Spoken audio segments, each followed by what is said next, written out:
siapakah ahlin nasi dan juga peranannya. Assalamualaikum warahmatullahi taala wabarakatuh. Salah satu syariat yang dipanjangkan daripada syariat Nabi Ismail kepada syariat Nabi Muhammad SAW adalah mewujudkan bulan-bulan suci.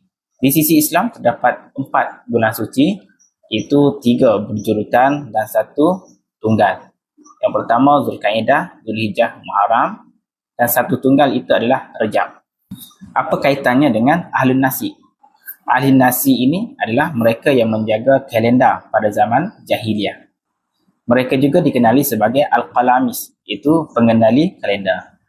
Kenapa hal ini berlaku?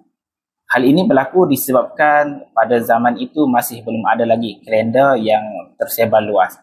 Dan pada zaman itu juga diletakkan kepada mereka yang menjaga kalender untuk menentukan dan juga memberi peringatan bahawasanya itu bulan haram ataupun bulan-bulan yang biasa. Yang menjadi masalah pada ahli nasi ini adalah apabila kepentingan bertembung dengan syariat. Orang Arab pada zaman jahiliyah gemar untuk berperang untuk mendapatkan kehebatan dari sudut ekonomi dan juga dari sudut nama. Jadi 4 bulan tersebut dilarang untuk memulakan peperangan. Jadi ahli nasi ataupun qalamis ni menunda-nunda memberitahu kepada masyarakat bahawasanya bulan itu adalah bulan haram ataupun tidak. Sebagai contoh apa yang dilaksanakan oleh ahli nasi pada tahun ini, mereka mengatakan Muharram ni bukan bulan haram. Yang menjadi haram adalah bulan Rabiul Awal, ditundakan sebulan ke hadapan. Tahun hadapan mereka menukarkan daripada Rabiul Awal kepada Rabiul Akhir ataupun Rabiul Tsani sebagai bulan haram. Dan begitulah bergerak seterusnya, walau bagaimanapun dalam setahun tetap juga ada 4 bulan haram.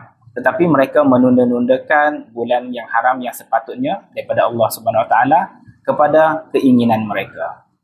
Orang yang pertama melaksanakan nasi ataupun penunda-nunda bulan haram ini adalah daripada Bani Kinanah, iaitu Huzaifah bin Abdul Fuqaim, dan telah menurunkan amalan ini kepada keluarganya.